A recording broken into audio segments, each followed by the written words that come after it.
Hey guys, what's going on? Jenko Sports here, bringing you a brand new episode of our Addicted to Addicks Football Manager 2015 series. And things are about to get just a little bit tasty, aren't they? It's Cup Week, and we're facing Aston Villa. Now, whilst none of our new signings can play in the match, this one's a little bit personal, because as mentioned before, Aston Villa have got one little player that I guarantee you is going to make my life a misery. And that man is Darren Bent, the biggest traitor scum on the planet. So not only did Charlton get relegated after a Spurs defeat, but then he joined Spurs the season after. So not only is he not loyal to the club, but then he joined Spurs. And I'm glad now that he's gone to Brighton and his life's a misery.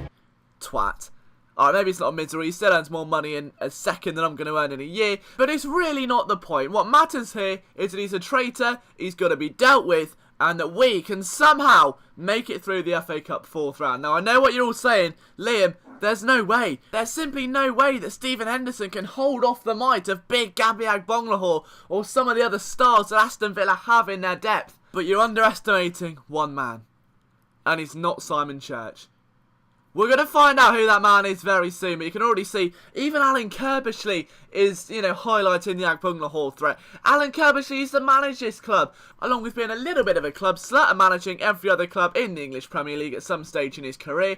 He's still got a bit of a point, hasn't he? But again, he's missing out one man. The dedication, the hard work and the motivation that isn't in this squad.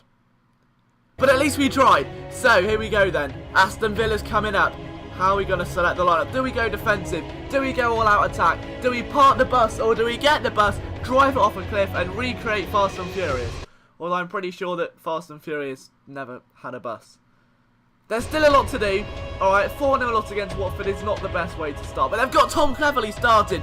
They're predicted to start Tom Cleverley. That's a sign of encouragement. That is a sign that we can take down Villa. That we can make it through. We can pull off an upset and go to Wembley in a few matches' time. Potentially. Kind of. But we are actually going to start Hernandez. And look at that. We tried Vetakele, but he's still out on international duty. We're going to start Genius as well. So I lied to both of you. I lied to all of you. Both of our new signings are available. This is what you're underestimating. The might of Jermaine Genius. He's played against Villa numerous times in his career. He's played against many of the stars during his fantastic... I wouldn't say fantastic, but during his good career. It was alright, wasn't it, little Jermaine? You're okay. But now he's playing second-tier football against players he knows very well. So this is going to be good. Now, do we start Joe Gomez against a Premier League team, maybe knock his morale? Or do we start the more experienced Tal Ben-Aim? And I think the answer is obvious. Joe Gomez. No, I'm joking. We've got to start the experience. I mean, yes, Joe's been great all season, but he's only 17, and you can't really rely on a 17-year-old in the big matches just yet, no matter how good he is. So Johnny Jackson plays it through to Roman. Here we go then. Absolutely crowd killed. Nothing short of what I expected. And now they're into the box. Get the ball away from him. That traitor scumbag is not going to score today. And he almost did though, didn't he? We've got the ball away for now. And somehow we're still alive. Again, crowd killed. That's twice in 5 minutes. We're not in a mosh pit. I wish Darren Bent was. Agbonlahor, get him out! Not the song out. Don't get that out. No, it's only been 6 minutes. Oh, Gabby. Oh, look at Darren Bent celebrating with his arms in the air. You keep going, son. You wait till big Chris Solly spin kicks you in the throat. That's coming later on, I'm sure. Either way, we've got a free kick now. Big Stephen Henderson drills one upfield to Roman, who flicks it on to no one. Good effort, Roman. Well done. Just get hold of that, boys. Or don't. Get Tom Cleverley out of this matchup. He's not humiliating us. It's Cleverley. It's hardly like they're starting a world-class centre mid. It's not James Rodriguez, is it? It's not Johnny Jackson. But there he is. Go on, Johnny. He's just been done over by Cleverley. I've just been done over by Tom Cleverley. I've just been rinsed by Cleverley.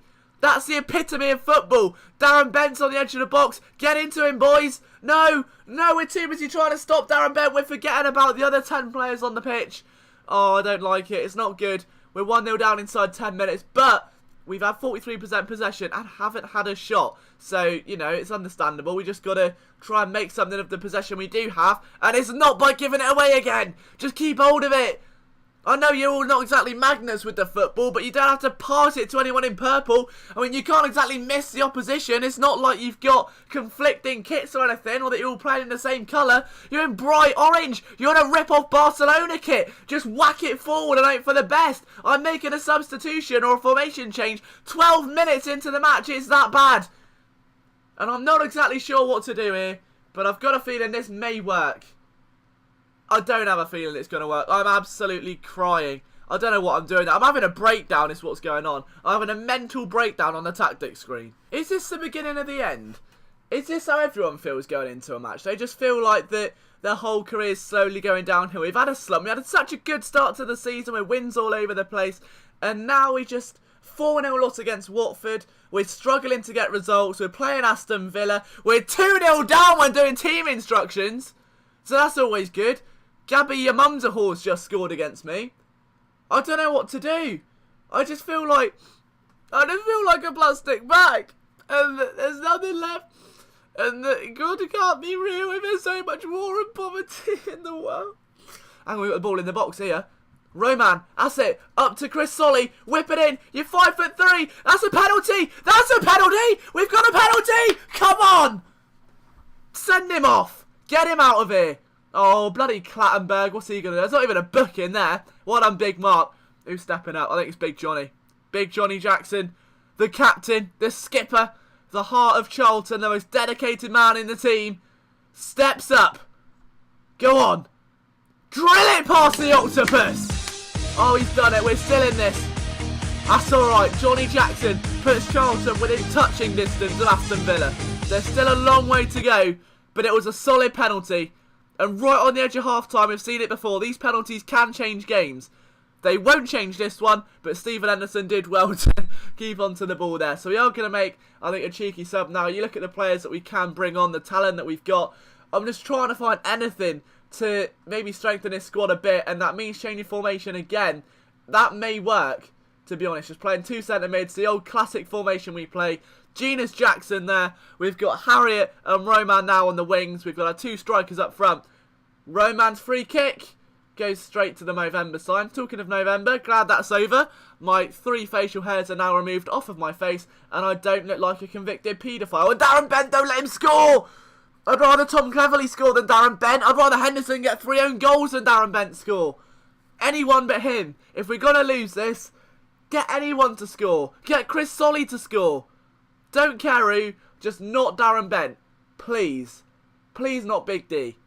That sounds a bit sexual, doesn't it, Big D? He probably doesn't have a Big D, that's why he left. No one liked it in the changing room, everyone used to mock him, so he went, I can't be dealing with you guys, and just walked away. And now Hutton, edge of the box, plays it through, Darren Bent is blocked! Oh, get it out! They've done alright. Well, go on, George. Look at George run. Look at the pace it took at Deanne. Oh, he's like a hedgehog on a treadmill. Go on, George. And it doesn't go through. The highlight's over. The ball goes over the bar from a free kick. But that run there by Tucker Deanne was impressive for being terrible. I've never seen such a slow sprint in my life. I'm pretty sure that a 45-year-old obese man would have been quicker there than George Tucker Deanne. But 83 minutes in, we're somehow only 2-1 down. It's a commendable performance, to be honest. I mean, it's Aston Villa. They're a top-flight team. We're struggling. That with, bearing in mind, I run a form. No! No, no, no! Arse, tits, fanny, flaps, cock. Oh, no. Not Darren Bent. Not against his former team. That's not right. That's evil. Chris Solly with the saving challenge basically sets it up. And now 88 minutes in, you had Big Gudmundsson. Oh, it goes over the bar. That could have been something special. That could have been the goal to make it 3-2. But against Aston Villa, as we say, I mean, they're a top-flight Prem team. We're not expecting a big result here. I think we went into this fully knowing that we're going home. But if we can hold them to a few goals, we lost 4-0 to Watford, but we get a goal past Villa. That's a good effort. That's not a bad result at all. We can take the positives from that, in which we played our little hearts out. So if you've enjoyed this episode, guys, thank you so much for tuning in. Please hit that subscribe button and hit the like one. They do help me out so much in getting this content out for you guys. So as always, if you like it and want to join the Kebab Nation, feel free. From myself, Jenko Sports, I'll see you next episode.